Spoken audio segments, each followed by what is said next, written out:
Salut tout le monde, aujourd'hui on se retrouve dans une nouvelle vidéo où il y a des cartes que je vais vous dire pourquoi il ne faut jamais les jouer. Parce qu'il y a des cartes vraiment ça peut... enfin voilà, ça peut faire n'importe quoi. Donc déjà le golem d'élixir. C'est vraiment débile de jouer le golem d'élixir parce que d'accord c'est que ça coûte que 3 élixirs, ça fait 175 dégâts et ça a quasiment 1000 vies, mais ça donne de l'élixir aux adversaires. Donc voilà, ça donne un avantage aux adversaires.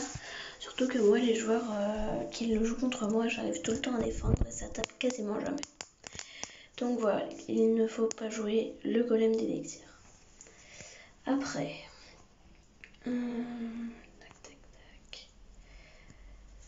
le pêcheur. Donc le pêcheur, il y a quand même des gens qui l'utilisent. Moi je l'ai. Un jour, dans mes tout premiers combats, quand je l'ai joué, ça fait n'importe quoi. Parce que voilà, c'est exactement ce qu'ils ont montré. Non, c'est pas ça. Non, c'est pas ça. En gros, j'avais mis mon pêcheur près de ma tour. Et genre l'autre, il jouait golem ou un truc comme ça. Et du coup, en fait, vu que ça rapproche les troupes, et bah ça a rapproché la troupe, le golem. Et du coup, le golem, il était direct sur ma tour et je pouvais pas défendre. Donc en fait, ça a beaucoup été plus rapide. Après, c'est sûr que si on joue comme ça peut être pratique parce que du coup, après, ça touche cette tour et ça défend. Mais du coup, faut vraiment bien savoir le jouer. Et moi, bah, je préfère pas le faire.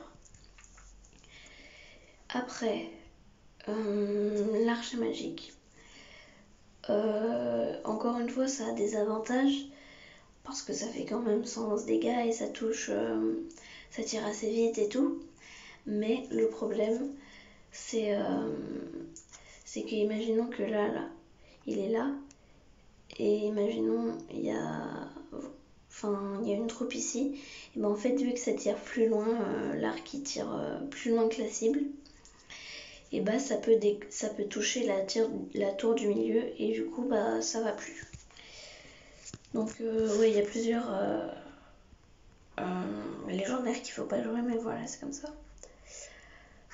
Après, les gens qui jouent la buse, ça je peux pas critiquer parce que ça a pas vraiment de points faibles. Et c'est que 2 élixirs, mais je trouve pas ça très utile. Voilà, je trouve pas ça très utile. Surtout que ça touche pas en l'air. Mais c'était ah oui, il y a ça aussi. Les 3 mousquetaires. Donc je trouve ça débile quand même parce que c'est quand même 9 élixirs, ce qui est énorme. Et bah, au final, c'est pas une carte spécialement forte. Parce que point de vie, bah ça en a pas énormément. Dégâts, ok, il y en a pas mal. Mais c'est à la limite, ça, si c'était à 5 élixirs, ok. Mais là, c'est à 9. Donc non, c'est vraiment pas bien. Donc voilà, je crois que c'est tout.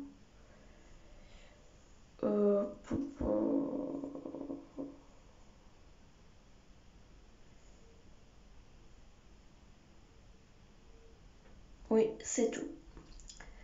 Donc voilà, donc je vous ai dit les quelques cartes qu'il faut absolument pas jouer. Enfin, pas absolument pas jouer, mais que c'est préférable de pas jouer. Et donc si vous voulez rejoindre mon clan, donc il faut... Donc j'ai déjà fait une autre vidéo pour que vous... donc où je dis tous les avantages de mon clan et tout, mais si vous voulez rejoindre, il s'appelle le Gugus Clan, c'est le seul qui a ce nom. Il est actif, sympa et donateur, on fait des guerres de clan H24. Aux guerres on est assez fort, là on a fait deuxième, premier, donc voilà. Donc on a quand même un mètre 2. Moi je suis bientôt mètre 1, donc voilà. Si vous voulez venir, aucun problème. Et à bientôt dans une nouvelle vidéo.